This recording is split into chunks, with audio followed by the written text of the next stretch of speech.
सम क्या बता रहा है, in an isosceles triangle length of congruent sides is 13 centimetre and it's base is 10 centimetre, find the distance between the vertex opposite the base and the centroid. तो यहाँ पे बोला है कि एक आइसोसलेस ट्रायंगल है। आइसोसलेस ट्रायंगल मतलब दो साइड्स, तीन साइड्स में से कोई दो साइड्स इक्वल होंगे। तो length of the congruent sides, जो साइड्स कॉन्ग्रुएंट है, जैसे मैं एक ट्रायंगल ड्रॉ कर लेती हूँ यहाँ पे आपको समझाने के लिए। ये एक ट्रायंगल है, ये एक आइसोसलेस ट्रायंगल है। तो इसको सपोज ए बी सी मैंने ये नाम दे दिया। तो ए बी का वैल्यू कितना है, 13 है, और ए सी का भी वैल्यू 13 है। क्यों बोला है कि length of the congruent sides, so दो कॉन्ग्रुएंट साइड्स। अब यहाँ पे आप लोग ये पूछ सकते हो कि ए बी और ए सी ही क्यों कॉन्ग्रुएंट हुआ, ए बी और बी सी क्यों कॉन्ग्रुएंट नहीं हो सकता। तो मैं बताती हूँ, यहाँ पे देखो आगे दिया है कि एंड इट्स बेस। अब बेस तो एक ही है, बेस हम लोग का बी सी ही बनेगा, इसको हम लोग बेस नहीं बना सकते, बेस हम लोग का बी सी है। तो बी सी का भी दिया हम लोग को वैल्यू 10 सेंटीमीटर, ठीक है। फिर बोला कि find the distance between the vertex opposite the base. अब जो distance between the vertex opposite the base, तो बेस के अपोजिट का वर्टेक्स कौन सा है, ए, एंड द सेंट्रोइड। तो सेंट्रोइड कैसे बनता है, अब ये सारे सम के लिए मेरे को बुक में बताना पड़ेगा, इसमें पूरा मैं एक्सप्लेन नहीं कर सकती। तो बुक में देखते हैं अभी। तो यहाँ पे क्वेश्चन नंबर 14 मैंने सब लिख लिया है जो दिया था, कि length of the congruent sides 13 centimetre, base 10 centimetre, find करना है कि distance between the vertex opposite the base and centroid. तो यहाँ पे इसके हिसाब से हम लोग एक डायग्राम ड्रॉ कर लेते हैं। यहाँ पे एक डायग्राम ड्रॉ कर लेंगे। एक पहले ट्रायंगल दे दिया। ट्रायंगल में लेंथ ऑफ कॉन्ग्रुएंट साइड्स पहले नाम दे देते ए बी सी, ठीक है। लेंथ ऑफ कॉन्ग्रुएंट साइड्स मतलब A B equals to A C equals to 13 centimetre, ठीक है, ये दिया है। और बेस है हम लोग का B C, base B C equals to base equals to 10 centimetre, ठीक है। फिर हम लोग को नेक्स्ट बोला है कि find the distance between the vertex, ये वर्टेक्स हो गया अपना, अपोजिट द बेस, बेस के अपोजिट जो वर्टेक्स है उसका डिस्टेंस फाइंड करना है। लेकिन डिस्टेंस कितने का, base and the centroid, base के जो अपोजिट का वर्टेक्स है उसका और सेंट्रॉइड का डिस्टेंस फाइंड करना है। तो यहाँ पे कोई भी सेंट्रॉइड नहीं ड्रॉ किया है। तो हम लोग, सेंट्रॉइड क्या होता है, सेंट्रॉइड होता है जब हम लोग एक ट्रायंगल में 3 मीडियन ड्रॉ करते हैं। मीडियन क्या होता है, अब मैंने एक मीडियन ड्रॉ किया जिसका मतलब ये है कि ए, यहाँ पे सपोज बी डी मैंने दे दिया ये मीडियन का नाम, ठीक है। तो यहाँ पे बी डी क्या हो गया, ए सी का मीडियन हो गया, मतलब ए डी और डी सी दोनों इक्वल हो गए, ठीक है। ये एक मीडियन होगा। अब अगर मैं सी से एक मीडियन ड्रॉ करती हूँ, ठीक है, सी से मैंने एक मीडियन ड्रॉ किया, या इसका नाम दे दिया ई, ठीक है। तो ये क्या बता रहा है, ये बता रहा है कि a E equals to e b. यहाँ पे 2 मीडियन ड्रॉ हो गए। अब अगर मैं ए से भी एक मीडियन ड्रॉ कर लेती हूँ तो ये तीनों मीडियन एक पॉइंट पे टच होते हैं, ठीक है। तीनों मीडियन क्या होते हैं, एक पॉइंट पे टच होते हैं, तो उससे बोलते हैं सेंट्रॉइड। और सेंट्रॉइड किससे डिनोट होता है, सेंट्रॉइड डी जी से डिनोट होता है। सेंट्रॉइड अगर पिछले साल लास्ट ईयर ये सब हम लोग को पढ़ाया था छोटे छोटे, कि जी से डिनोट क्या होता है, सेंट्रॉइड जी से डिनोट होता है, और इसको हम लोग नाम दे देते हैं एफ, ठीक है। तो यहाँ पे मैंने सारे सेंट्रॉइड, सारे मीडियंस को और सेंट्रॉइड को नाम दे दिए। तो यहाँ पे हम लोग को फाइंड क्या करना है, देखो, find the distance between the vertex opposite the base. आधा आधा क्वेश्चन पढ़ के आधा आधा समझेंगे। Find the distance between the vertex, vertex का डिस्टेंस फाइंड करना है, लेकिन कौन से वर्टेक्स का, जो बेस के अपोजिट में। बेस ये है तो बेस के अपोजिट में ए है, एंड द सेंट्रॉइड मतलब सेंट्रॉइड और जो वर्टेक्स का डिस्टेंस है मतलब ए जी हम लोग को फाइंड करना है। तो लास्ट में हम लोग लिखना है find A G equals to what, हम लोग को ए जी फाइंड करना है। तो ए जी के लिए क्या करेंगे, सबसे पहले ए जी के लिए हम लोग, इसमें हम लोग सबसे पहले देखो यहाँ पे हम लोग को ए बी दिया है, ए बी दिया है कितना 13, ए सी दिया है हम लोग को 13, बी सी दिया है हम लोग को 10, ठीक है। ए सी बी सी, ए बी ए सी और बी सी का वैल्यू दे दिया है। और देखो यहाँ पे ये ए जी ए एफ क्या है, हम लोग को अगर ए जी फाइंड करना है, हम लोग को क्या फाइंड करना है, ए जी। अगर ए जी फाइंड करना है तो ए जी के लिए हम लोग को ए एफ का वैल्यू पता होना चाहिए, है ना। ए एफ का वैल्यू पता होना चाहिए। तो ए एफ का वैल्यू पहले फाइंड करेंगे, वो कैसे फाइंड करेंगे वो मैं पहले बाद में बताऊंगी। पहले देख लेते हैं कि यहाँ पे देखो बी सी का मीडियन कौन है, बी सी का मिड पॉइंट क्या है, एफ।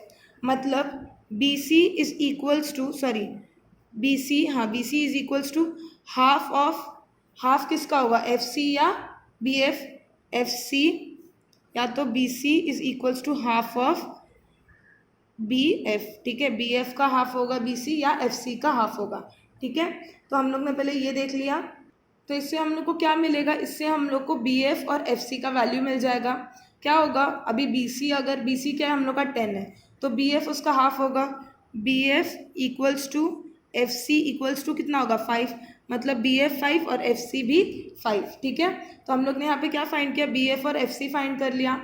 अब नेक्स्ट ये ट्रायंगल लेते ए बी सी। अब इसमें हम लोग पाइथागोरस थ्योरम नहीं यूज़ कर सकते, ठीक है, इसमें हम लोग पाइथागोरस थ्योरम नहीं यूज़ कर सकते इसमें, लेकिन हम लोग अपोलिनियस थ्योरम यूज़ कर सकते हैं, क्योंकि देखो मीडियन दिया है, साइड स्क्वायर दिया है, तो हम लोग इसमें कौन सा थ्योरम यूज़ करेंगे, अपोलिनियस थ्योरम। तो बाय अपोलिनियस थ्योरम हम लोग कौन सा थ्योरम यूज़ करेंगे, अपोलिनियस थ्योरम। हम लोग का अपोलिनियस थ्योरम क्या बोलते हैं, हम लोग का अपोलिनियस थ्योरम बोलता है कि ए बी स्क्वायर, पहले बता दो, सॉरी यहाँ पे मैंने बताया नहीं, यहाँ पे लिखना पड़ेगा कि इन ट्रायंगल, कौन से ट्रायंगल में, A B C, in triangle A B C by Apollonius theorem. यहाँ पे ये नेक्स्ट नीचे लाइन में लिखना, यहाँ पे स्पेस नहीं था इसके लिए मैंने बाजू में लिखा है। तो अपोलिनियस थ्योरम क्या होगा, A B square plus A C square equals to 2af square plus B F square या तो एफ सी स्क्वायर। तो लिख लेते हैं A B square plus A C square equals to 2af square, ये हम लोग का मीडियन हो गया, प्लस कोई भी एक बेस का कोई भी एक पॉइंट पार्ट ले लो, ठीक है, प्लस 2bf स्क्वायर, ठीक है। तो हम लोग को ए बी स्क्वायर पता है, ए बी हम लोग को पता है ना, हम लोग ने ए बी फाइंड किया 13 है, ए सी भी 13 है, तो लिख लेते हैं 13 square plus 13 square equals to 2af square plus B F 2bf square. तो 2 इंटू बी एफ क्या है हम लोग का, हम लोग को बी एफ मिला 5 स्क्वायर, इसको एक बार ब्रैकेट में लिख लेते हैं। तो 13 का स्क्वायर क्या होता है 169 plus 169 equals to 2af square plus 2 into 5 का स्क्वायर क्या होता है 25, तो plus 50 2af square equals to 169 plus 169 कितना होगा, ये दोनों को प्लस करेंगे तो हम लोग को आ जाएगा 338 आ जाएगा, 169 प्लस 169 338 आ जाएगा, ठीक है। फिर नेक्स्ट करेंगे 338, यहाँ पे 50 को ये साइड पे लाएंगे और माइनस करेंगे इक्वल्स टू 2ap स्क्वायर, ठीक है। हम लोग को अब अगर ए पी मिल गया, सॉरी यहाँ पे ए पी नहीं आएगा, यहाँ पे ए एफ आएगा, मैंने इसको ज्वाइन कर लिया, यहाँ पे ए एफ आएगा। तो अगर हम लोग को ए एफ मिल गया तो हम लोग को बहुत हेल्प होगी ए जी फाइंड करने में, ठीक है। तो पहले ए एफ स्क्वायर फाइंड कर लेते हैं, तो 2af स्क्वायर 338 माइनस 50 कितना होता है, इसको माइनस करने पर हम लोग का आएगा 288 इक्वल्स टू 2af स्क्वायर। ये ए एफ है, मैं पहले बता रही हूँ, यहाँ पे पी ज्वाइन हो गया था, ये ए एफ है, ठीक है। तो 2af स्क्वायर, तो 288 upon 2 equals to A F square, ठीक है। तो 288 डिवाइडेड बाई 2 कितना होता है 144 equals to A F square. तो हम लोग ए एफ फाइंड कर सकते हैं, रूट डाल के ये साइड पे 144, तो ए एफ हम लोग को क्या मिला, ए एफ हम लोग को मिला 12, ए एफ हम लोग को पूरा ए एफ जो है हम लोग को 12 मिल गया, ठीक है। तो हम लोग को फाइंड क्या करना है, ए जी फाइंड करना है। तो इसके लिए हम लोग ए जी कैसे फाइंड करेंगे, ए जी का एक फॉर्मूला है, अगर हम लोग को सेंट्रॉइड का एक फॉर्मूला है कि जो सेंट्रॉइड होता है ना वो ये वाले लाइन को 2:1 में डिवाइड करता है, मतलब ए एफ को सेंट्रॉइड 2:1 में, मतलब ए जी 2x है, अगर सब लोग हम लोग x ले रहे हैं तो ए जी 2x है और जी एफ 1x, ठीक है। तो ये कैसे मैं बताती हूँ, अगर ये आपको नहीं पता था तो समझ लो कि ये ट्रायंगल में अगर सेंट्रॉइड एक पॉइंट में डिवाइड कर रहा है ना तो वो 2:1 में डिवाइड करता है, सेंट्रॉइड 2:1 में डिवाइड कर रहा है, समझा। तो पहले हम लोग लिख लेते हैं, लेट नेक्स्ट पेज में लिखते हैं ये, तो मैंने डायग्राम ड्रॉ कर लिया यहाँ पे फिर से, ठीक है। तो यहाँ पे मैंने क्या बोला था, एक सेंट्रॉइड एक लाइन को कितने में डिवाइड करता है 2:1 में, तो देयरफॉर लिखेंगे a centroid divides a line in the ratio of 2:1, ठीक है, 2:1 में डिवाइड करता है। देयरफॉर अगर सपोज जैसे मैं बता रही हूँ कि अगर हम लोग एक वेरिएबल ले रहे x, तो ए जी अगर 2x रहा तो जी एफ क्या होगा 1x, ऐसा होगा। तो वही चीज़ हम लोग एक लेट अज्यूम कर लेते हैं, लेट ए जी बी एक्स, सॉरी ए जी बी 2x, क्यों पता है, क्योंकि ये 2x यहाँ पे ये उसका डबल होगा, तो अगर हम लोग x और हाफ ऑफ x लेंगे तो प्रॉब्लम होगा हम लोग को सॉल्व करने के लिए, इसके लिए मैंने एक को 2x लिया, एक को x लिया, ए जी इक्वल्स टू 2x और जी एफ इक्वल्स टू x, ठीक है, ए जी 2x और जी एफ x।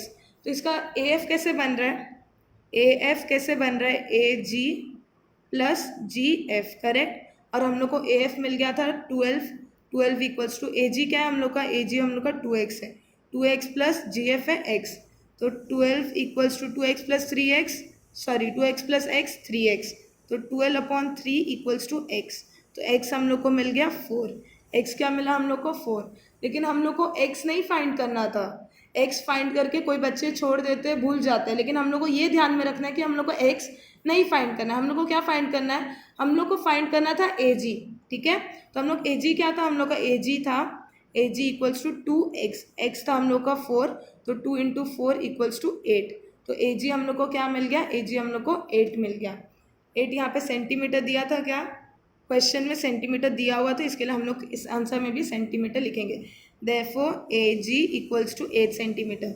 ये क्वेश्चन में क्या था, ये क्वेश्चन में डायरेक्टली नहीं पूछा था AG, यहाँ पे पूछा था कि उसका वैल्यू बताओ कि जो वर्टेक्स, जो बेस के अपोजिट वाला वर्टेक्स है उसके और सेंट्रॉइड के बीच का डिस्टेंस बताओ। तो यहाँ पे हम लोग के नेमिंग के हिसाब से हम लोग ने AG फाइंड किया, ठीक है, हम लोग ने इसके नेमिंग के हिसाब से AG फाइंड किया, और ये 14th क्वेश्चन यहाँ पे कंप्लीट होता है। नेक्स्ट क्वेश्चन पे जाते हैं। तो हम लोग का 15th क्वेश्चन जो है वो है एक ट्रेपीजियम, इन अ ट्रेपीजियम, ठीक है, ये हम लोग का एक ट्रेपीजियम है जिसका नाम इन लोग ने ऑलरेडी दिया है ABCD, ठीक है।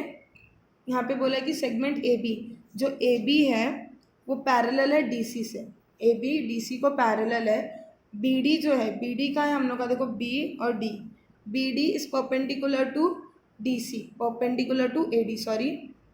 अब प्रॉपरली डायग्राम दिखेगा, यहाँ पे बोला है कि BD, जो BD है हम लोग का, BD वो परपेंडिकुलर है AD को, देखो यहाँ पे हम लोग को 90 डिग्री का एंगल दिख रहा है। फिर नेक्स्ट में बोला है कि जो सेगमेंट AC है, जो सेगमेंट AC है वो किसको परपेंडिकुलर है, वो BC को परपेंडिकुलर है, और यहाँ पे AD का और DC का, BC का वैल्यू दिया है, AD और BC का वैल्यू दिया है, तो इसमें फाइंड क्या करना है, और इवन AB का भी वैल्यू दिया है 25, फाइंड क्या करना है, एरिया ऑफ क्वाड्रिलेटरल ABCD, मतलब ये जो पूरा क्वाड्रिलेटरल है ABCD, इसका पूरा एरिया फाइंड करना है। ये पूरा क्वाड्रिलेटरल क्या बन रहा है, ये पूरा क्वाड्रिलेटरल ट्रेपीजियम बन रहा है। तो एक ट्रेपीजियम का एरिया का फॉर्मूला क्या आता है, ट्रेपीजियम का एरिया का फॉर्मूला होता है half of sum of parallel sides into height. तो सम ऑफ पैरेलल साइड्स मतलब यहाँ पे पैरेलल साइड कौन सा है, CD और AB, तो वो दोनों को प्लस करना पड़ेगा, लेकिन AB और CD को हम लोग प्लस कैसे करेंगे, जब तक हम लोग को CD नहीं मिलता तब तक हम लोग AB और CD को प्लस नहीं कर सकते, ठीक है। और उसका आगे का फॉर्मूला क्या है ट्रेपीजियम का, half of sum of parallel sides into height, तो यहाँ पे कोई भी हाइट नहीं दिया है, तो हम लोग इसमें हाइट ड्रॉ करेंगे, इसमें हम लोग क्या करेंगे, हाइट ड्रॉ करेंगे। तो इसके लिए हम लोग को कुछ कुछ चाहिए, कुछ कुछ सामान, इसमें हम लोग को पाइथागोरस करना पड़ेगा, ये ट्रायंगल में पाइथागोरस, दोनों ट्रायंगल में पाइथागोरस करेंगे, हाइट ड्रॉ करना पड़ेगा कंस्ट्रक्शन में, क्योंकि देखो हम लोग को पता है कि एरिया ऑफ ट्रेपीजियम क्या होता है, half of parallel sides into height, और यहाँ पे हाइट ही नहीं दिया है, और एक पैरेलल साइड का वैल्यू दिया और दूसरे साइड का नहीं दिया, तो हम लोग को CD भी फाइंड करना पड़ेगा। तो मैंने यहाँ पे क्वेश्चन शॉर्टली समझा दिया है। अब नेक्स्ट आगे हम लोग पूरा लेंथी, जो मतलब पूरा स्टेप वाइज सम करेंगे। तो यहाँ पे मैंने डायग्राम ड्रॉ कर लिया क्वेश्चन नंबर 15 का, और जो जो दिए थे मैंने वो सब गिवन और फाइंड लिख लिया है। तो सबसे पहले क्या करेंगे, सबसे पहले हम लोग एक हाइट ड्रॉ करेंगे, हम लोग कंस्ट्रक्शन में हाइट ड्रॉ करेंगे, यहाँ पे दो हाइट्स ड्रॉ करेंगे, ठीक है। ये हाइट है तो ये परपेंडिकुलर होगा, ठीक है, तो इसको नाम दे देंगे E, ये E और ये F। यहाँ पे हम लोग ने हाइट ड्रॉ किया जो परपेंडिकुलर है AB को दो हाइट्स ड्रॉ की जो परपेंडिकुलर है, ठीक है, और हाइट्स तो परपेंडिकुलर ही होते हैं, तो यहाँ पे बोलने की ज़रूरत नहीं है, लेकिन इसको लिखना पड़ेगा, ठीक है। Let DE be the height, ठीक है, right, DB be the height, या तो साथ में लिख लो let CF be also be the height, ठीक है। तो दोनों हाइट हम लोग ने लिख लिया कि ये दोनों हाइट है, और यहाँ पे कंस्ट्रक्शन, ठीक है, ये क्या हो गया, ये कंस्ट्रक्शन है। तो यहाँ पे हम लोग को कंस्ट्रक्शन है, तो यहाँ पे हम लोग को ड्रॉ लिखना पड़ेगा, draw DE as the height, ठीक है, draw DE as the height and also CF as the height. तो यहाँ पे कंस्ट्रक्शन में लेट नहीं आएगा, यहाँ पे कंस्ट्रक्शन में हम लोग को क्या करना है, ड्रॉ करना है। तो ड्रॉ DE और CF हम लोग ने दोनों ड्रॉ कर लिया हाइट के तौर पे, ठीक है। फिर नेक्स्ट हम लोग अभी सम करते हैं। सम कैसे करेंगे, अब सम करने के लिए कोई तो आइडिया होना चाहिए कि हम लोग को पहले क्या फाइंड करना है, कैसे करेंगे। तो पहले हम लोग को CD फाइंड करना है, क्योंकि देखो हम लोग को पता है ट्रेपीजियम का फॉर्मूला क्या, half of sum of parallel sides, तो एक पैरेलल साइड पता है, दूसरा पैरेलल साइड नहीं पता है, तो हम लोग को सी डी की वैल्यू फाइंड करना पड़ेगा। अब सी डी और ई एफ, देखो ये जो है ये सी डी ई एफ, ये एक रेक्टेंगल फॉर्म हो गया है, दिख रहा है, चारों एंगल 90 डिग्री, ये एंगल 90 डिग्री, ये एंगल 90 डिग्री, ये एंगल 90 डिग्री, ये एंगल 90 डिग्री, तो ये सारा पूरा एक क्या हो गया, एक रेक्टेंगल फॉर्म हो गया है, ठीक है। मतलब अब अगर हम लोग को ई एफ मिल गया तो सी डी भी मिल जाएगा, क्यों, क्योंकि opposite sides of rectangle are congruent, ठीक है। तो हम लोग सी डी कैसे फाइंड करेंगे, ई एफ अगर हम लोग को मिल गया तो हम लोग सी डी फाइंड कर लेंगे, लेकिन अब हम लोग ई एफ कैसे फाइंड करेंगे, ई एफ कैसे फाइंड करेंगे, हम लोग को ये जो पूरा है ए बी, इसमें हम लोग को ए ई और एफ बी का फॉर्म वैल्यू फाइंड करके माइनस करेंगे तो हम लोग को ई एफ मिलेगा। तो इसके लिए सबसे पहले एक ट्रायंगल लेते हैं ए बी डी, ये प्रॉपरली लिख लूँ मैं, ये बी है, ठीक है।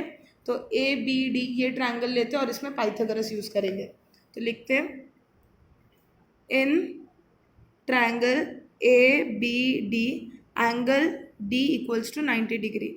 देखो यहाँ पे एंगल डी हम लोग का 90 डिग्री है, इसमें पाइथागोरस यूज़ करेंगे bye Pythagoras theorem.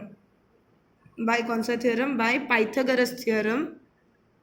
Pythagoras apply करते हैं, पाइथागोरस थ्योरम क्या बोल रहा है, यहाँ पे हाइपोटेन्यूज क्या है, ए बी है, यहाँ पे हाइपोटेन्यूज ये एंगल के अपोजिट है ए बी, तो A B square equals to A D square plus D B square. तो सेम लिखेंगे अभी यहाँ पे ए बी स्क्वायर, ठीक है, ए बी स्क्वायर हम लोग का क्या है, हाइपोटेन्यूज है, तो A B square equals to A D square plus D B square, ठीक है। यहाँ पे हम लोग ने क्या लिख लिया, पाइथागोरस थ्योरम लिख लिया। तो ए बी क्या है हम लोग का, हम लोग को ए बी पूरा दिया है 25, तो हम लोग 25 लिख सकते हैं, तो ए बी के बदले 25 square equals to A D भी हम लोग को दे दिया है कि 15 है वो, फिर तो 15 square plus D B square, तो यहाँ पे हम लोग को डी बी मिलने वाला है, हम लोग को समझ गया इतना। तो 15 का स्क्वायर क्या होता है, सॉरी 25 का स्क्वायर क्या होता है 625 इक्वल्स टू 15 का square 225 plus D B square, ठीक है। तो 625 यहाँ पे 625, यहाँ पे इक्वल्स टू के ये साइड पे लाएंगे तो 225 equals to D B square, यहाँ पे हम लोग को डी बी स्क्वायर फाइंड करना है, तो इसके लिए हम लोग 225 को ये साइड पे ला दिया। तो 625 माइनस 225 कितना होता है, 400 होता है, 400 equals to D B square. तो हम लोग को डी बी स्क्वायर नहीं चाहिए, हम लोग को डी बी चाहिए, इसके लिए हम लोग यहाँ पे क्या डाल देंगे, रूट डाल देंगे, पूरा रूट डालेंगे, डी बी इक्वल्स टू 20। तो हम लोग को यहाँ पे क्या मिल गया, हम लोग को डी बी मिल गया, डी बी कितना मिल गया, 20 मिल गया। तो अब हम लोग जो ये ट्रायंगल है ना, ये ट्रायंगल क्या है, ए बी डी, ये ट्रायंगल में हम लोग कभी इसका एरिया फाइंड कर सकते हैं, तो एरिया फाइंड करते चलो, एरिया ऑफ ट्रायंगल, कौन सा ट्रायंगल, ए बी डी, ठीक है, area of triangle A B D equals to, area of triangle A B D formula क्या होता है ट्रायंगल का, half into base into height, correct. Triangle का, एक ट्रायंगल का क्या फॉर्मूला होता है, यही होता है half into base into height. तो अगर हम लोग देखें कि ए बी डी, ये ट्रायंगल में हाइट क्या है हम लोग का, हाइट है हम लोग का डी ई, करेक्ट। तो ये ट्रायंगल में हम लोग को दो बेस मिल रहे, देखो अगर हम लोग ये ट्रायंगल लेते, कौन सा ट्रायंगल, ट्रायंगल ए डी बी, ये ट्रायंगल लेते तो इसमें हम लोग का दो हाइट है, देखो कौन से दो हाइट है, एक है डी ई, एक जो हम लोग ने ड्रॉ किया डी ई, और दूसरा हाइट है बी डी, ठीक है। तो हम लोग पहले बी डी को हाइट अज्यूम करते हैं, हम लोग पहले किसको अज्यूम करेंगे, बी डी को हाइट, और ए डी को क्या यूज़ करेंगे, ए डी को हम लोग अज्यूम करेंगे बेस, ठीक है। तो area of triangle A B D equals to half of base into height. अब हाफ इंटू बेस क्या हम लोग का, बेस है 15 इंटू हाइट, हाइट क्या हम लोग का 20, हाइट हम लोग का 20 है, तो 2 10 20 इक्वल्स टू 150 स्क्वायर, ठीक है, 150 स्क्वायर यूनिट, ठीक है। यहाँ पे ना ही सेंटीमीटर दिया है ना ही मीटर दिया है, तो इसके लिए हम लोग क्या करेंगे 150 स्क्वायर यूनिट। तो हम लोग ने यहाँ पे क्या फाइंड किया, यहाँ पे हम लोग ने फाइंड किया एरिया ऑफ ट्रायंगल, एक ट्रायंगल का एरिया फाइंड किया जो है ए बी डी। इसमें दो हाइट थे, यहाँ पे देखो एक हाइट ये, एक हाइट ये, दो हाइट थे, लेकिन हम लोग ने ये वाले हाइट को और ये वाले बेस को अज्यूम किया, क्यों, क्योंकि हम लोग के पास ये दोनों की वैल्यू अभी अवेलेबल थी, तो हम लोग ने ये ट्रायंगल का ये दो हाइट और बेस यूज़ किया। अब देखो हम लोग आगे क्या करेंगे, हम लोग आगे क्या कर सकते हैं, देखो अब ये जो ट्रायंगल है हम लोग ने इसका एक हाइट ये लिया और एक बेस ये लिया, इसके दो हाइट और दो बेस बन रहे हैं, ठीक है। तो हम लोग अब लेंगे वही ट्रायंगल ए डी बी, लेकिन हाइट और बेस चेंज करके, हाइट और बेस को अलग लेंगे, ठीक है। तो अब फिर लिखते हैं triangle in triangle A B D, in triangle A B D. कौन सा ट्रायंगल ले रहे हैं? A B D. Area of triangle A B D क्या होगा? यहाँ से स्टार्ट करते हैं। Area of triangle A B D, अभी हम लोग ने देखो फाइंड किया area of triangle A B D 150 square unit, तो इसको इक्वेशन 1 दे देते हैं। तो area of triangle A B D क्या है? 150 स्क्वायर यूनिट। तो 150 स्क्वायर हम लोग ने एरिया फाइंड कर लिया, किसका? ट्रायंगल ए बी डी, इसका एरिया फाइंड कर लिया, ठीक है। तो अब हम लोग ने वो टाइम पे इसको हाइट लिए थे, इसको बेस लिए थे। अब हम लोग डी ई को हाइट लेंगे और ए बी को बेस लेंगे, ठीक है। इससे हम लोग का एरिया चेंज नहीं होगा, क्योंकि ये दोनों ही एरिया सेम है, ए डी बी दोनों में आ रहा है, दोनों का एरिया उतना ही है, यही ट्रायंगल उतना ही एरिया ले रहा है, ठीक है। तो इसमें हम लोग हाइट क्या लेंगे? डी ई, और बेस लेंगे ए बी। तो area of triangle A B D क्या होता है? Half of base into height, correct, equals to 150। तो बेस क्या है हम लोग का? हम लोग बेस लेंगे, मैंने बोला था बेस लेंगे ए बी, ठीक है। हम लोग क्या लेंगे? Base A B. तो बेस के बदले लिख लेते हैं ए बी। हाइट क्या लेंगे हम लोग? हाइट डी ई लेंगे। तो half into A B into D E equals to 150। तो ए बी का वैल्यू हम लोग को मिला था, देखो ए बी का वैल्यू हम लोग को दिया था, क्या था ए बी का वैल्यू? 25। तो ए बी का वैल्यू वैसे का वैसा लिखेंगे, half of A B 25 into D E equals to 150, correct. तो यहाँ पे अपना ये जो 2 है वो ये साइड पे मल्टीप्लाई करवा लेंगे हम लोग। 25 into D E equals to 150 into 2, 150 into 2, फिर डी ई इक्वल्स टू क्या होगा? 150 इंटू 2 अपॉन 25। ये मल्टीप्लाई हो रहा था, तो ये साइड पे क्या हो जाएगा? डिवाइड हो जाएगा। तो इसको अभी डिवाइड कर लेते हैं हम लोग। 25 6 ज़ा 150 होता है, कितने ज़ा? 25 6 ज़ा 150 होता है। तो 6 2 ज़ा 6 2 ज़ा 12, मतलब हम लोग को यहाँ पे देखो डी ई मिल गया, हम लोग को यहाँ पे डी ई मिल गया 12 यूनिट, ठीक है। यहाँ पे सेंटीमीटर या मीटर दिया नहीं, तो हम लोग यूनिट यूज़ करेंगे। तो हम लोग को क्या मिल गया? हम लोग को यहाँ पे हाइट मिल गया जो है डी ई 12। अब अगर हम लोग को डी ई 12 है तो ऑब्वियसली सी एफ भी 12 ही होगा, क्योंकि देखो दोनों के साइड्स, एक साइड्स कॉन्ग्रुएंट है, दोनों के साइड कॉन्ग्रुएंट है, तो हाइट भी कॉन्ग्रुएंट होगा, और एक ही बेस को दोनों परपेंडिकुलर है। इसके लिए हम लोग का जो सी एफ है वो भी क्या हो जाएगा? 12 हो जाएगा, ठीक है। फिर आगे क्या करेंगे हम लोग?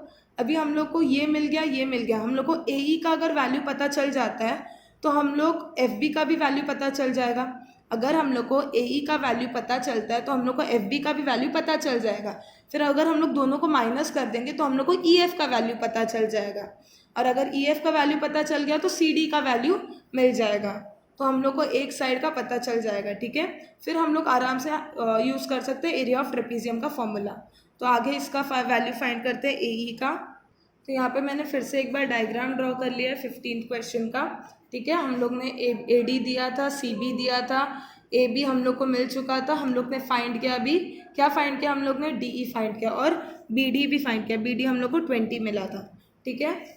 तो अब हम लोग ने क्या बोला था मैंने अभी, कि हम लोग को सी डी चाहिए। हम लोग को क्या चाहिए? C D. सी डी के लिए हम लोग को अगर ए ई मिल गया और एफ बी, ए ई जितना होगा उतना ही एफ बी होगा, ए ई जितना होगा उतना ही एफ बी होगा, तो दोनों को हम लोग माइनस कर लेंगे पूरे से, ठीक है।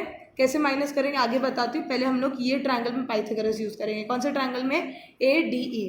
तो in triangle A d e angle e equals to 90 degree, ठीक है।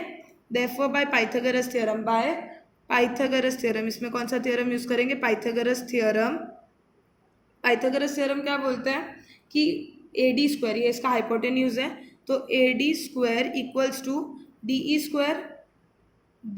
Square plus A E square, correct. ये मैंने इसमें पाइथागोरस थ्योरम यूज़ कर लिया। ए डी क्या हम लोग का?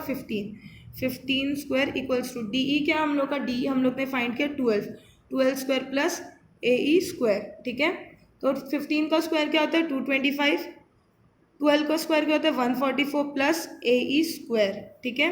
तो 225 माइनस 144, ये प्लस हो रहा था तो ये साइड पे माइनस हो गया, तो equals to A E square. तो इसको माइनस करने पर हम लोग को क्या मिलेगा? इसको माइनस करने पर हम लोग को 81 मिलेगा, equals to A E square, ठीक है। ए ई स्क्वायर इक्वल्स टू, अब हम लोग को ए ई स्क्वायर नहीं चाहिए, हम लोग को क्या चाहिए? ए ई चाहिए। तो इसके लिए हम लोग यहाँ पे रूट डाल देंगे, ए ई इक्वल्स टू 9, ए ई क्या मिल जाएगा हम लोग को 9। तो यहाँ पे अगर हम लोग का देखो ए ई 9 मिल गया, मतलब एफ बी भी हम लोग को 9 मिल गया। ए ई अगर 9 है तो एफ बी 9 है। क्यों 9 है? देखो क्योंकि यहाँ पे हाइट भी सेम है। अगर ये दो ट्राइंगल हम लोग अज्यूम करते कि ए डी ई और ट्राइंगल बी सी एफ, ये दोनों ट्राइंगल में देखो एक साइड इक्वल है, अदर साइड भी इक्वल है, दोनों के दो साइड इक्वल है, हाइट भी दोनों के इक्वल है, तो ये भी हम लोग का इक्वल ही होगा। ठीक है, नेक्स्ट अब हम लोग ने ए ई फाइंड कर लिया, तो अब हम लोग लिखते हैं कि ए बी किससे बना है। यहाँ पे लिखती हूँ मैं ताकि ये डायग्राम भी दिख जाए। ए बी पूरा किससे बना है? हम लोग का पूरा ए बी बना है ए ई प्लस ई एफ प्लस एफ बी। ठीक है, ये ए बी हम लोग का ऐसे बना है। हम लोग ने यहाँ पर फाइंड किया A E equals to 9, F B equals to 9। ठीक है, एफ बी भी इक्वल्स टू 9 है। तो यहाँ पे हम लोग ने लिख लिया कि ए बी किससे बना है। ए बी बना है ए ई से, तो ए ई का वैल्यू क्या है? ए ई का वैल्यू है 9। पूरा ए बी का वैल्यू क्या है? पूरे ए बी का वैल्यू है 25। ई एफ का वैल्यू हम लोग को नहीं पता, ई एफ के वैल्यू में हम लोग कुछ नहीं लिखेंगे, ई एफ वैसे ही रहेगा, प्लस बी एफ के वैल्यू में 9 लिखेंगे, 9। ठीक है, तो 25 equals to 9 plus 9 18 plus E F. ठीक है, ई एफ चाहिए हम लोग को, तो 25 minus 18 equals to E F. तो 25 माइनस 18 कितना होता है? 25 माइनस 18 7 होता है। तो ई एफ क्या मिल गया हम लोग को? 7 मिल गया, ई एफ इक्वल्स टू 7। ठीक है, तो ये अगर हम लोग को ई एफ मिल गया, अब हम लोग बताएंगे कि ये जो है ना, ये सी डी ई एफ, ये जो है ये एक पैरेललोग्राम या एक रेक्टेंगल फॉर्म हो रहा है। देखो ये पैरेललोग्राम भी फॉर्म हो रहा है क्योंकि दोनों के अपोजिट साइड्स पैरेलल है और इक्वल भी है, पैरेलल साइड्स इक्वल है। ठीक है, और ये रेक्टेंगल भी फॉर्म हो रहा है क्योंकि ये देखो सारे एंगल्स 90 डिग्री है। तो हम लोग को पहले बता देना है कि ये एक पैरेललोग्राम है। लिख लेते हैं कि angle quadrilateral C D E F forms a parallelogram. क्या होता है? एक फॉर्म से पैरेललोग्राम। एक पैरेललोग्राम बन रहा है ना, देखो दो साइड्स पैरेलल है, हम लोग को बताया था पैरेलल है, और दोनों साइड्स इक्वल भी है। Therefore C D is equals to E F. C D E F के इक्वल होगा, क्यों?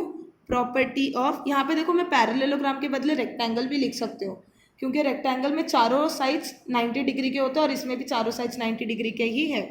तो यहाँ पे रीजन में लिखूंगी प्रॉपर्टी ऑफ पैरेललोग्राम। ठीक है, प्रॉपर्टी ऑफ पैरेललोग्राम। पैरेललोग्राम का ये शॉर्ट फॉर्म है, ऐसा पैरेलल लिख के जीएम लिख सकते हैं। तो यहाँ पे या तो पैरेललोग्राम पूरा लिखो या तो सिर्फ पैरेलल का साइन डाल के जीएम।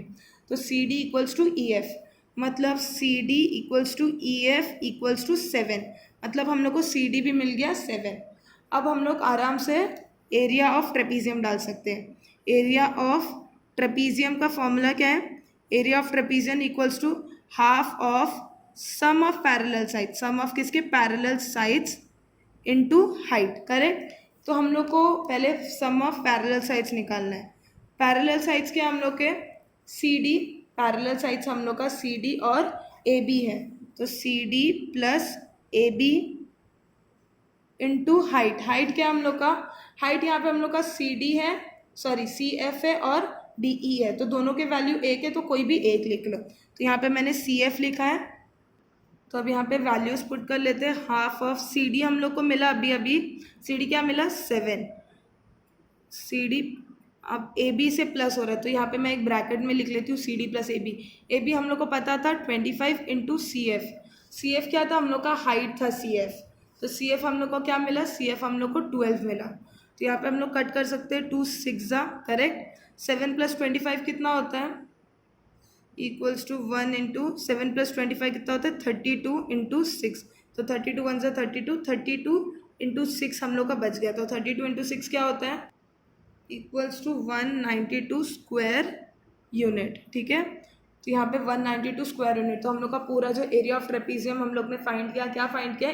192 square unit. तो यहाँ पे हम लोग ने क्या किया? पहले हम लोग को सी डी फाइंड करना था। सी डी फाइंड करने के लिए हम लोग ने ये सारी चीज़ें जो किया ना, पाइथागोरस थ्योरम इसमें अप्लाई किया, उसमें अप्लाई किया, सिर्फ क्या किया? सी डी फाइंड करने के लिए किया। हम लोग को हाइट मिल चुका था, हम लोग ने हाइट फाइंड कर चुके थे। ठीक है, तो बहुत ही सिंपल सा सम था, कोई इतना डिफिकल्ट नहीं था। तो ये क्वेश्चन नंबर 15 हम लोग ने कंप्लीट किया। फिर ये एक प्रॉब्लम सेट का एक लास्ट क्वेश्चन बचा है जो है क्वेश्चन नंबर 16। ठीक है, क्वेश्चन नंबर 16 देखते हैं। क्वेश्चन नंबर 16 में बोला है कि इन द फिगर 2.35, ये जो फिगर है 2.35, triangle P Q R N is a equilateral triangle. Triangle P Q R एक इक्विलैटरल ट्रायंगल है, मतलब जितना पी क्यू होगा उतना ही क्यू आर होगा, उतना ही पी आर होगा। Point S is on segment Q R, point S segment Q R पे है, सच दैट कि क्यू एस कितना होगा, half 1/3 of Q R, Q S 1/3 of Q R होगा। ठीक है, तो यहाँ पे कोई वैल्यू फाइंड नहीं करनी, यहाँ पे प्रूफ दैट सम है। तो यहाँ पे प्रूफ करना है कि 9pa² इक्वल्स टू 7pq²। तो ये वाला सॉल्व करते हैं अभी। तो यहाँ पे मैंने क्वेश्चन नंबर 16 का डायग्राम ड्रॉ कर लिया और जो जो गिवन था वो लिख लिया, जो प्रूफ करना है वो लिख लिया। ठीक है, तो गिवन क्या था कि Q S equals to 1/3 of Q R. Proof करना था कि 9pa² equals to 7t²। 9pa² का है, देखो pa² equals to 7pq²। 7pq², मतलब हम लोग को देखो एक ये जो ट्रायंगल है ना PST, ये ट्रायंगल से मतलब है, और एक ट्रायंगल जो है PQT, हम लोग को ये दो ट्रायंगल से मतलब है सिर्फ। ठीक है, देखो क्योंकि दिया है इसमें ऑलरेडी कि pa² और PQ², ये दो ट्रायंगल से ही हम लोग को यूज़ करना अभी। तो प्रूफ स्टार्ट करते हैं, पहले लिख लेते कि जो जो दिया है, Q S equals to 1/3 of Q R. Q S क्या है, ये जो क्यू एस है वो क्यू आर का 1/3 है, करेक्ट। क्यू एस हम लोग को दिया है, क्यू एस जो है वो क्यू आर का 1/3 है, एक छोटा एक पार्ट है, उसको अगर 3 पार्ट करेंगे तो उसमें से क्यू एस एक पार्ट है। ठीक है, फिर नेक्स्ट देखते हैं, अगर हम लोग क्यू टी की तरफ देखेंगे, क्यू टी वो हाफ ऑफ क्यू आर होगा। क्यों पता है, क्योंकि पहले तो यहाँ पे बोला है कि पी क्यू आर एक इक्विलैटरल ट्रायंगल है। ठीक है, P Q are equilateral triangle है और पी टी क्यू आर को परपेंडिकुलर है। एक इक्विलैटरल ट्रायंगल में अगर एक परपेंडिकुलर ड्रॉ किया जाए तो वो उसका हाइट माना जाता है, वो उसका हाइट बन जाता है। ठीक है, और एक इक्विलैटरल ट्रायंगल में जो हाइट होता है वो बाइसेक्ट करता है बेस को, जो हाइट होता है वो बेस को बाइसेक्ट करता है, मतलब Q T is equals to T R. समझा, Q T equals to T R, मतलब अगर ये जो हाइट है ये क्यू आर को बाइसेक्ट कर रहा है, इसके लिए हम लोग लिखेंगे Q T equals to half of Q R. Correct, Q T Q R का हाफ होगा, है ना। इसको हम लोग इक्वेशन 1 दे देते हैं। अब नेक्स्ट, अब देखो कि हम लोग जो देखेंगे क्यू टी वो किससे बना है, वो दो चीज़ों से बना है, एक है Q S plus S T, ये दो चीज़ों से हम लोग का क्यू आर बना है, क्यू टी बना है, सॉरी। तो हम लोग का क्यू टी के बदले हम लोग लिख सकते हैं Q S plus S T, और हम लोग को देखो यहाँ पे क्यू एस का वैल्यू दिया है, तो क्यू एस के वैल्यू में लिख लेंगे हम लोग, क्यू एस के बदले क्या लिख लेंगे, half of Q R plus S T same equals to half of Q R. ठीक है, ये मैंने क्या किया, बस क्यू एस के बदले ना मैंने ये वैल्यू लिख लिया, तो यहाँ पे मैं रीज़न लिख सकती हूँ कि गिवन, ये दिया हुआ था, ये दिया हुआ था, लेकिन अगर मैं यहाँ पे क्यू टी के बदले कुछ लिखती ना तो मेरे को लिखना पड़ता फ्रॉम इक्वेशन 1। ठीक है, तो यहाँ पे मैंने बस क्या किया, क्यू एस के बदले हाफ ऑफ क्यू आर लिख लिया, है ना। तो अब हम लोग यहाँ पे एस टी फाइंड कर सकते हैं। एस टी कैसे फाइंड करेंगे, अगर ये हाफ ऑफ क्यू आर को वो साइड पे ले लिया, पूरे हाफ ऑफ क्यू आर को वो साइड पे ले लिया तो हम लोग को आराम से एस टी मिल जाएगा। तो मैंने यहाँ पे क्या किया, हाफ ऑफ क्यू आर को minus half of Q are ये कर लिया। ठीक है, तो यहाँ पे हाफ नहीं, यहाँ पे 1/3 आएगा, क्योंकि देखो यहाँ पे क्यू एस क्या है हम लोग का 1/3, Q S equals to 1/3 Q R, यहाँ पे Q S equals to 1/3 Q R. यहाँ पे मैंने मिस्टेकली 3 लिखा, 2 लिखा था, प्लीज़ करेक्ट कर लो, यहाँ पे 2 नहीं आएगा, यहाँ पे 3 आएगा, क्योंकि देखो हम लोग को क्यू एस 1/3 दिया है। तो यहाँ पे मैंने एस टी फाइंड करने के लिए हाफ ऑफ क्यू आर को माइनस 1/3 क्यू आर किया है। तो अब इसको थोड़ा सिंप्लीफाई करते हैं, क्यू आर इंटू 1 क्या होता है, Q R upon 2 minus Q R into 1 Q R upon 3। ठीक है, तो ये हम लोग ने इसको सिंप्लीफाई कर लिया। अब इसको दोनों के डिनोमिनेटर को हम लोग सेम कर सकते हैं, कैसे करेंगे दोनों के डिनोमिनेटर को same, 3 into Q R cross multiply कर लेते हैं, minus 2 into Q R 2 Q R, फिर दोनों डिनोमिनेटर को मल्टीप्लाई करेंगे तो 6, तो 2 Q R minus 3 Q R minus 2 Q R upon 6। S T हम लोग को ये मिल गया, एस टी इक्वल्स टू, इसको माइनस कर सकते हैं हम लोग, 3 Q R minus 2 Q R क्या बचता है, क्यू आर अपॉन 6। तो यहाँ पे हम लोग को एक एस टी मिल गया, एस टी का वैल्यू मिल गया क्यू आर अपॉन 6। फिर इसको इक्वेशन नंबर 2 डाल देंगे। अब नेक्स्ट हम लोग क्या करेंगे, हम लोग ने अभी यहाँ पे एस टी फाइंड कर लिया। अब हम लोग को जैसे ही मैंने बताया था कि 2 प्रूफ में क्या है, पी एस है, पी एस एक ट्रायंगल में और पी क्यू एक ट्रायंगल में, तो हम लोग को इसमें बस 2 ही ट्रायंगल यूज़ करना है। तो पहले एक ट्रायंगल लेते हैं, पहले कौन सा वाला ट्रायंगल लेंगे, पहले लेंगे पी क्यू टी, बड़ा वाला ट्रायंगल लेंगे, ट्रायंगल पी क्यू टी। तो लिखते हैं इन ट्राइंगल पी क्यू टी। अब ये ट्राइंगल में हम लोग को पाइथागोरस नहीं करना है, ठीक है, ये ट्राइंगल में हम लोग को पाइथागोरस नहीं करना है। ये ट्राइंगल में देखो ये जो एंगल टी है वो 90 डिग्री है, एंगल क्यू है वो 60 डिग्री है। एंगल क्यू क्यू 60 डिग्री है क्योंकि ये एक इक्विलैटरल ट्राइंगल है, तो इक्विलैटरल ट्राइंगल में सारे एंगल्स कॉन्ग्रुएंट होते हैं और वो एंगल एक पर एंगल ईच एंगल कितना होता है 60 डिग्री का। तो एंगल क्यू क्या हो गया, एंगल टी हम लोग को दिया है 90 डिग्री गिवन, ठीक है, एंगल क्यू हम लोग का 60 डिग्री होगा। क्यों, रीजन में लिखेंगे, रीजन में लिखेंगे property of equilateral triangle, property of equilateral triangle, ये हम लोग का रीजन होगा, ठीक है, क्योंकि ये इक्विलैटरल ट्राइंगल की प्रॉपर्टी की एंगल हर एंगल 60 डिग्री होता है। तो ये पी एंगल कितना होगा, अगर एंगल क्यू 60 है, एंगल टी 90 है, तो एंगल पी कितना होगा, एंगल पी ऑब्वियसली 30 डिग्री होगा। इसको चाहिए तो आप लोग प्रूफ कर लो, ठीक है, angle P plus angle Q plus angle T equals to 180 degree, ठीक है, property of a triangle, reason लिख लो, चाहिए तो आपको एंगल ये पी एंगल फाइंड मतलब प्रूफ करवा लो, प्रॉपर्टी ऑफ ट्राइंगल, ठीक है, ये रीजन मैंने लिख लिया। एंगल पी नहीं पता हम लोग को, एंगल पी वैसे ही रखेंगे, एंगल क्यू के बदले क्या लिखेंगे 60 प्लस एंगल टी के बदले 90, ठीक है, इक्वल्स टू क्या 180। तो 60 प्लस 90 क्या होता है, 60 प्लस 90 150 होता है, इक्वल्स टू 180 डिग्री। तो angle P equals to 180 minus 150, तो एंगल पी हम लोग को क्या मिल गया 30 डिग्री मिल गया, एंगल पी हम लोग को क्या मिल गया 30 डिग्री। अब इसमें ये कंफ्यूजन होगा कि हम लोग ने इसमें एंगल पी फाइंड क्यों किया, इसमें हम लोग ने एंगल पी इसलिए फाइंड किया ताकि हम लोग ये बता सकते हैं कि एंगल पी, ये जो ट्राइंगल है ना पी क्यू टी, ये 30 60 90 का ट्राइंगल है, और 30 60 90 के फॉर्मूले से, उसके प्रॉपर्टी से हम लोग क्या फाइंड कर सके, हम लोग पी टी फाइंड कर सके, हम लोग क्या फाइंड कर सके पी टी। अब पी टी आगे यूज़ होगा, अब पी टी क्यों यूज़ होगा, कैसे यूज़ होगा मैं आगे बताऊंगी, लेकिन पहले क्या कर लेते हैं, पहले पी टी फाइंड कर लेते हैं। तो यहाँ पे हम लोग ने प्रूफ कर लिया कि एंगल पी कितना है, एंगल पी 30 डिग्री है, ठीक है, पी क्यू टी, ये ट्राइंगल में एंगल पी 30 डिग्री है, एंगल क्यू कितना है 60 डिग्री हम लोग ने फाइंड किया, एंगल टी है 90 डिग्री, ठीक है। तो therefore the triangle P Q T is 30 60 90 triangle, ये 30 60 90 डिग्री का ट्राइंगल है। Therefore bye property of 30 60 90 degree, 30 60 90 degree, इसके प्रॉपर्टी से हम लोग पी टी फाइंड करेंगे। अब आप बोल रहे हो कि पी टी हम लोग क्यों बार बार फाइंड करने के लिए मैं बोल रही हूँ, तो एक रीज़न है। अब जब हम लोग देखो ट्राइंगल पी क्यू टी, इसमें जब हम लोग पाइथागोरस अप्लाई करेंगे उसमें हम लोग को पी टी का वैल्यू चाहिए होगा, है ना, उसमें हम लोग को पी टी का वैल्यू चाहिए होगा। देखो अगर हम लोग पी एस का वैल्यू फाइंड करते हैं तो ये ट्रायंगल में कोई यूज़ नहीं है, एस टी का फाइंड करेंगे तो कोई यूज़ नहीं है, लेकिन अगर हम लोग पी टी यूज़ करेंगे, वैल्यू फाइंड करेंगे, तो पाइथागोरस जब करेंगे तब हम लोग को पी टी का वैल्यू पता होगा। इसके लिए मैं यहाँ पे पी टी फाइंड कर रही हूँ, ठीक है। तो पी टी कहाँ है, पी टी अगर देखोगे तो वो side opposite to angle opposite to 60 degree है। पी टी कहाँ है, साइड अपोजिट टू 60 डिग्री। तो फॉर्मूला क्या है, साइड अपोजिट टू 60 डिग्री का फॉर्मूला क्या है, √3/2 इंटू हाइपोटेन्यूज। इंटू हाइपोटेन्यूज क्या है इसमें, देखो ये ट्राइंगल हम लोग ने कौन सा ट्राइंगल लिया था, पी क्यू टी, ये ट्राइंगल लिया था, उसमें हाइपोटेन्यूज क्या हम लोग का, उसमें हाइपोटेन्यूज है पी क्यू, उसमें हाइपोटेन्यूज है पी क्यू, ठीक है। तो √3/2 इंटू पी क्यू, ये हम लोग को साइड अपोजिट टू 60 डिग्री, मतलब पी टी का value, side opposite to 60 degree P T है, तो पी टी का वैल्यू क्या है, √3/2 into P Q.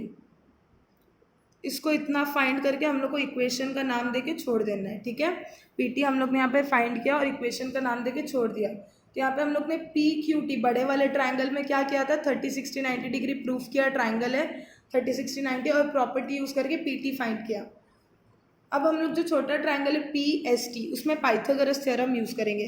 In triangle P S T angle T equals to 90 degree, therefore by Pythagoras theorem, इसमें क्या use करेंगे, इसमें पाइथागोरस थ्योरम यूज़ करेंगे और हम लोग फाइंड करेंगे, हम लोग एक्चुअली फाइंड नहीं करेंगे, हम लोग उसमें वैल्यूज पुट करके प्रूफ करेंगे। तो इसमें पाइथागोरस थ्योरम यूज़ करेंगे तो पी एस हम लोग का हाइपोटेन्यूज हो जाएगा, P S square equals to P A square equals to S T square plus P T square, S T square plus P T square. अब ये रीज़न था कि मैं यहाँ पे पी टी फाइंड किया मैंने, ठीक है। हम लोग को पीछे एस टी हम लोग ने फाइंड कर चुके हैं, तो यहाँ पे हम लोग क्या लिखेंगे, P A square equals to S T हम लोग ने क्या फाइंड किया था, क्यू आर अपॉन 6, ठीक है। तो उसका the whole square plus P T square. तो जब हम लोग ने एस टी फाइंड किया तो उसको इक्वेशन 2 दिया था, इसलिए हम लोग रीज़न लिखेंगे फ्रॉम इक्वेशन 2, ठीक है, फ्रॉम इक्वेशन 2 ये रीज़न लिखेंगे। फिर इसको सॉल्व करते हैं, P A square equals to Q R का स्क्वायर क्यू आर होगा, क्यू आर स्क्वायर, 6 का स्क्वायर 36 होगा, प्लस पी टी स्क्वायर। अब पी टी हम लोग ने क्या फाइंड किया, √3 into P Q, √3/2 into P Q, correct, ये फाइंड किया हम लोग ने। तो यही लिखेंगे अभी हम लोग, तो सेम लिख लेते हैं, √3/2 इंटू पी क्यू, फिर द होल स्क्वायर। देखो क्योंकि यहाँ पे पी टी होल स्क्वायर में था, ये इक्वेशन, इसको अगर हम लोग ने इक्वेशन 3 दिया तो हम लोग रीज़न लिखेंगे फ्रॉम इक्वेशन 3, करेक्ट। अब इसको हम लोग सॉल्व करेंगे, इसको हम लोग सिंप्लीफाई करेंगे, तो P A square equals to Q R square upon 36 same, plus √3 का स्क्वायर क्या होता है, √3 का स्क्वायर 3 होता है, 2 का स्क्वायर 4 होता है, इंटू पी क्यू स्क्वायर, ठीक है। ये हम लोग का बन गया इक्वेशन। अब हम लोग इसमें क्या कर सकते हैं, 3 इंटू पी क्यू स्क्वायर क्या होता है, 3 इंटू पी क्यू स्क्वायर होता है 3 पी क्यू स्क्वायर, करेक्ट। तो हम लोग वही लिख लेंगे, plus 3 P Q square upon 4। अब हम लोग को इसको अगर प्लस करना है तो दोनों डिनोमिनेटर को क्या करना पड़ेगा, दोनों डिनोमिनेटर को हम लोग को क्या बोलते हैं, सेम करना पड़ेगा। लेकिन प्लस करने से पहले हम लोग एक बार देख लेते कि देखो यहाँ पे क्यू आर स्क्वायर है और यहाँ पे पी क्यू स्क्वायर है। क्यू आर स्क्वायर का है, देखो क्यू आर स्क्वायर यहाँ है और पी क्यू स्क्वायर यहाँ पे है, तो ये दोनों इक्वल होते हैं, पी क्यू स्क्वायर और क्यू आर स्क्वायर दोनों इक्वल होते हैं। लेकिन यहाँ पे क्यू आर स्क्वायर और हम लोग पी क्यू स्क्वायर को प्लस नहीं कर सकते, क्यू आर स्क्वायर और पी क्यू स्क्वायर को हम लोग प्लस नहीं कर सकते, लेकिन हम लोग क्यू आर स्क्वायर के बदले पी क्यू स्क्वायर लिख सकते हैं, ना, क्यों, क्योंकि ऑल साइड्स, ये इक्विलैटरल ट्राइंगल है तो सारे साइड्स इक्वल होंगे। तो हम लोग नेक्स्ट में ये चेंज करेंगे, क्यू आर स्क्वायर के बदले लिखेंगे P Q square upon 36 plus 3 P Q square upon 4। Reason में क्या लिखेंगे, all sides of triangle are equal, ठीक है, ये हम लोग ने रीजन दे दिया। फिर अब हम लोग ये दोनों को प्लस कर सकते हैं, लेकिन कैसे प्लस करेंगे, जब डिनोमिनेटर सेम होगा। तो अब डिनोमिनेटर सेम, तो या तो हम लोग क्रॉस मल्टीप्लाई करके कर सकते हैं, ठीक है, लेकिन क्रॉस मल्टीप्लाई करके करेंगे तो बहुत ही लेंदी होगा, तो हम लोग कुछ नहीं करेंगे, ये पी क्यू स्क्वायर को वैसे ही रहने देंगे अपॉन 36, ठीक है, प्लस अब यहाँ पे हम लोग को क्या चाहिए, 3 पी क्यू स्क्वायर ना, 4 कितने सा 36 होता है, 4 9 सा 36, करेक्ट, 4 9 सा 36। तो अगर डिनोमिनेटर को 9 से मल्टीप्लाई कर रहे हैं तो न्यूमरेटर को भी 9 से मल्टीप्लाई करेंगे, ठीक है। तो दोनों डिनोमिनेटर क्या हो जाएगा, दोनों डिनोमिनेटर सेम हो जाएगा। तो P S square equals to P Q square upon 36 plus 3 9 सा कितना होता है 27 पी क्यू स्क्वायर अपॉन 36। अब हम लोग दोनों को क्या कर सकते हैं, अब हम लोग दोनों को प्लस कर सकते हैं, तो लिख लेते हैं P S square equals to P Q 27 P Q square plus P Q square कितना होता है 28 P Q square, correct, upon 36। अब हम लोग ने डिनोमिनेटर सेम कर दिया। अब हम लोग ये दोनों को डिवाइड कर सकते हैं, ठीक है। ये दोनों किस में टेबल में आते हैं, कौन से टेबल में दोनों आते हैं, ये दोनों 4 के टेबल में आते हैं, 4 7 से 28 और ये क्या होता है 4 9 से 36। तो हम लोग को क्या मिला, P S square equals to 7 P Q square upon 9, ये मिला। और हम लोग को प्रूफ क्या करना है, देखो हम लोग को प्रूफ करना था कि 9 P S square equals to 7 P Q square. तो हम लोग देखो पहुंच ही गए, ये 9 को वो साइड पे भेज देंगे, 9 P S square equals to 7 P Q square, और हेंस प्रूफ। हम लोग ने क्या प्रूफ कर दिया, 9 P S square equals to 7 P Q square. तो ये था 16 सम। जो नेक्स्ट 17th और 18th सम है वो ये साल के सिलेबस में नहीं आएगा। देखो यहाँ पे 17th और 18th सम ये साल के सिलेबस में नहीं आने वाला, रिड्यूस हुआ है। कौन से ईयर का, 2021 ये साल के बच्चों को, ये साल के बच्चों को क्या नहीं आएगा, ये 2 सम्स नहीं आने वाले। तो अगर ये वीडियो अच्छा लगा हो तो अपने सारे फ्रेंड्स, अपने सारे 10th स्टैंडर्ड के फ्रेंड्स में शेयर करो, और ऐसे और वीडियोज़ के लिए चैनल को सब्सक्राइब करो।